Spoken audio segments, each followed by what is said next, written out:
Yo Daily Trippers! Welcome to People's Park dito sa Davao City. Isa sa pinakamalinis at pinakamagandang urban park sa buong Pilipinas.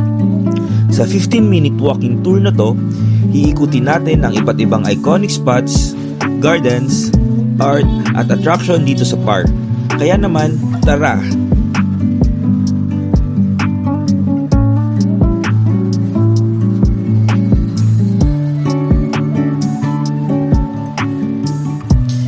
Pagpasok mo pa lang, boom!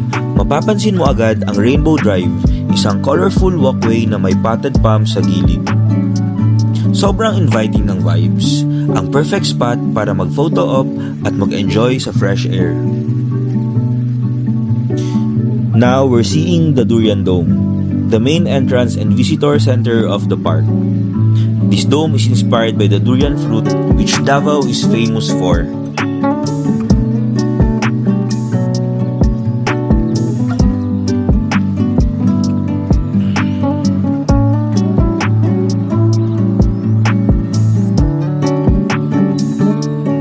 Siyempre, hindi pwedeng hindi tayo mag-stop dito sa I Love People's Park sign.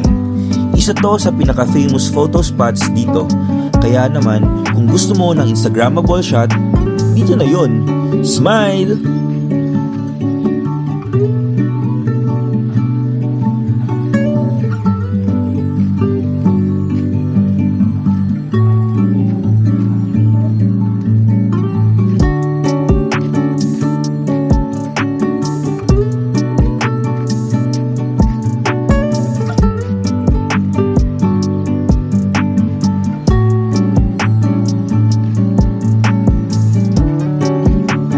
People's Park was officially opened noong December 15, 2007 sa initiative ni former Mayor Rodrigo Roa Duterte.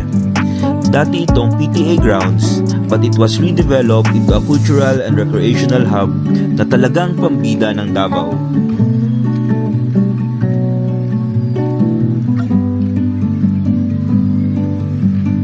May 4 na hektarya ang park na punong-puno ng amazing attractions. Nandito ang Durian Dome, mga sculptures ng sikat na artist na si Kublai Milan, at syempre, iba't ibang klase ng mga halaman at puno mula sa iba't ibang parte ng mundo.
Ngayon, maglakad tayo papunta sa mini forest and gardens.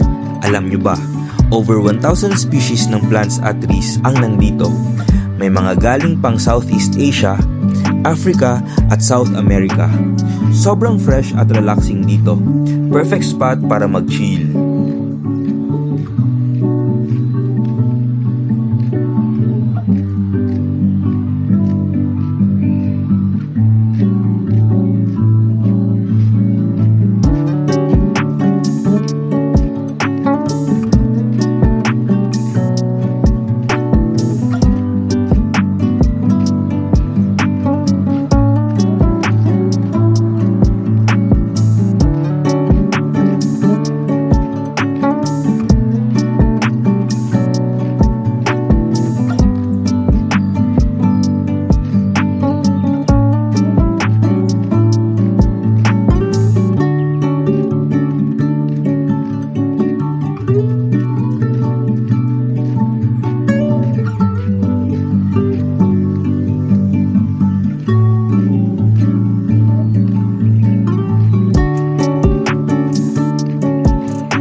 It's also great to see that this park still has picnic areas where you and your family, friends, or loved ones can enjoy a meal together and experience traditional way of bonding.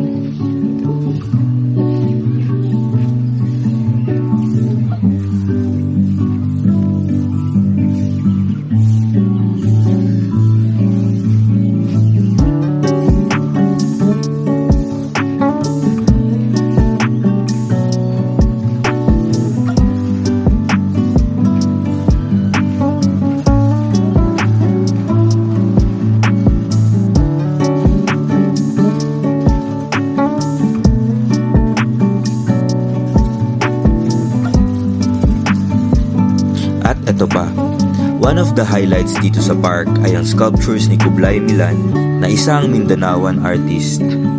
Ang mga ito ay larger than life at nagpo-portray ng indigenous people ng Mindanao. Super ganda ng details, parang outdoor museum ng kultura natin.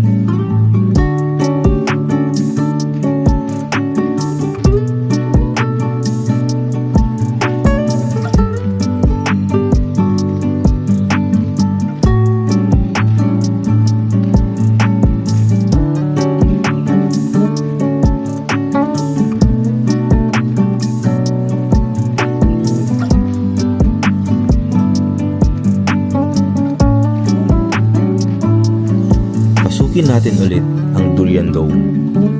Inside, makikita mo ang gallery ng indigenous tribes at cultural events tulad ng Kadayawan Festival. Ayos, di ba?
syempre, hindi natin nakakalimutan ang mga bata. Dito sa Children's Playground, may swings, slides, at monkey bars. Kung may kasama kayong kids, siguradong mag-e-enjoy sila dito habang kayo relax lang.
And that's it for our walking tour of People's Park. Grabe, from cultural landmarks to gardens, art, at fun attractions, sobrang sulit mag-ikot dito. Kung gusto nyo ng chill spot sa Davao, this is the place to be.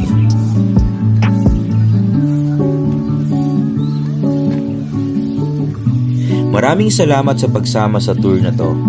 Kung nagustuhan nyo, don't forget to like, comment, at subscribe para sa more travel vlogs. Kita-kits sa next Adventure Daily Trippers.